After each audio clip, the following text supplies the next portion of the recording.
Bismillahirrahmanirrahim. Assalamualaikum warahmatullahi wabarakatuh.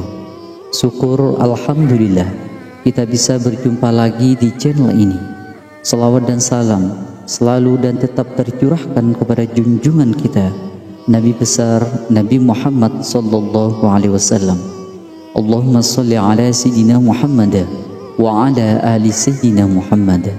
Harapan dan doa saya, semoga saudaraku semuanya selalu diberikan kesehatan sekeluarga, dilapangkan rezekinya, diampuni segala dosanya, dan dimudahkan segala urusannya. Amin ya rabbal alamin.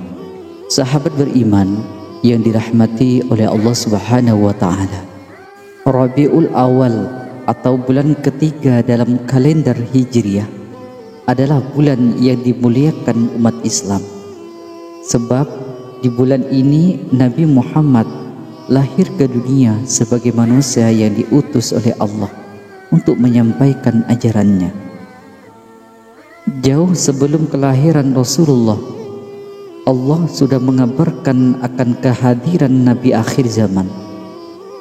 Kedatangan Rasulullah telah disebut-sebut dalam kitab sebelum Al-Quran, yakni dalam kitab Taurat dan Injil, sehingga para rabi Yahudi dan pendeta Nasrani telah mengenal Rasulullah dari gambaran tentang sifat-sifatnya. Bahkan Allah mengatur alam raya sedemikian rupa untuk menyambut kedatangan misi kerasulan Nabi Muhammad SAW.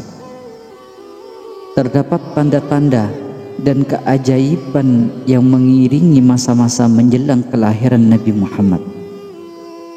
Nabi lahir pada Senin malam menjelang dini hari 12 Rabiul Awal pada tahun Gajah, atau bertepatan dengan 23 April 571 Masehi, tepatnya 2 bulan setelah pasukan Gajah menyerang kota Mekah.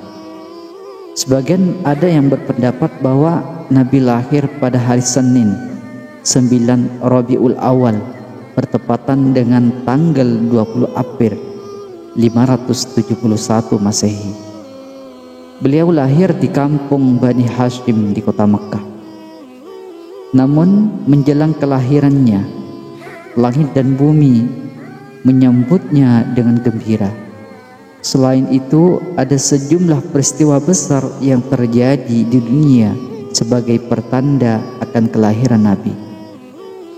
Seperti dikutip dari buku berjudul Uswatun Hasanah yang ditulis Haddad Alwi, keadaan di Mekah berubah menjelang lahirnya Nabi. Dari Islam melukiskan bahwa pada tahun 570 Masehi, sebagian besar negeri Mekah gersang kerontang. Dataran Mekah nyaris tak ditumbuhi tanaman selain pohon kurma. Namun menjelang lahirnya Nabi, hujan tercurah lebat. Tanah di sekitar Mekah menjadi subur dan pohon-pohon menjadi rimbun dan berbuah lebat. Selanjutnya, tanda-tanda yang terlihat pada tahun kelahirannya adalah peristiwa datangnya pasukan Gajah di bawah pimpinan Abraha, penguasa Habsah, Ethiopia, yang hendak menghancurkan Ka'bah. Dikisahkan Abraha adalah raja yang kejam dan arogan. Ia menyerang Yaman dan berhasil menguasainya. Ketika ia mendengar orang-orang pergi haji ke Baitullah di Mekah, timbullah keinginannya untuk membangun rumah suci di Yaman dengan tujuan mengalihkan perhatian orang-orang agar berhaji ke Yaman dan bukan ke Mekah. Sementara itu, ada seorang Bedui yang datang dan membuang kotoran binatang di rumah suci buatan Abraha itu.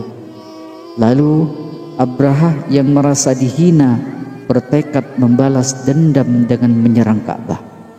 Beberapa bulan menjelang kelahiran Nabi Muhammad, Abrahah dan pasukannya bergerak menuju Mekah hendak menghancurkan Ka'bah. Akan tetapi Allah menggagalkan penyerbuan itu dengan mukjizat seperti yang dikisahkan dalam Al-Quran surah Al-Fil. Saat itu Ka'bah tanpa perlindungan manusia sama sekali, karena penduduk Mekah mengungsi ke bukit-bukit. Saat hampir sampai ke kota Mekah, gajah-gajah itu berhenti dan berbalik mundur dengan seizin Allah. Lalu langit penuh dengan kawanan burung ababil yang datang dengan melemparkan batu-batu kerikil panas ke arah Abrahah dan pasukannya, sehingga Abrahah dan pasukannya hancur. Abrahah sendiri dikatakan lari kembali ke Yaman dan tak lama kemudian meninggal dunia. Selain itu, menjelang detik-detik kelahiran Nabi, benteng-benteng kezaliman mengalami keguncangan. Misalnya api suci yang dipuja-puja oleh orang Majusi atau Zoroaster di kuil pemujaan di Persia tiba-tiba padam. Api Majusi itu dikisahkan selalu menyala hingga hampir 1000 tahun. Di tempat lain, air danau A yang dikultuskan orang-orang Persia tiba-tiba surut dan akhirnya kering. Sementara serambi-serambi istana Kisra, Raja Persia, yang merupakan pusat kezaliman dan kekafiran dunia, tiba-tiba retak dan runtuh. Sementara itu, diriwayatkan bahwa pada malam kelahiran Nabi, bumi mengguncang sehingga berhala-berhala yang terpancang di sekitar Ka'bah jatuh bergelimpangan dan berhancuran. Dalam waktu yang sama, pada malam kelahiran Nabi Muhammad, Tasik Safa atau semenanjung yang dianggap suci oleh orang Persia tenggelam ke dalam tanah. Selain itu, terjadi peristiwa menggemparkan di kerajaan Romawi, di mana beberapa buah gereja dan biara tiba-tiba runtuh.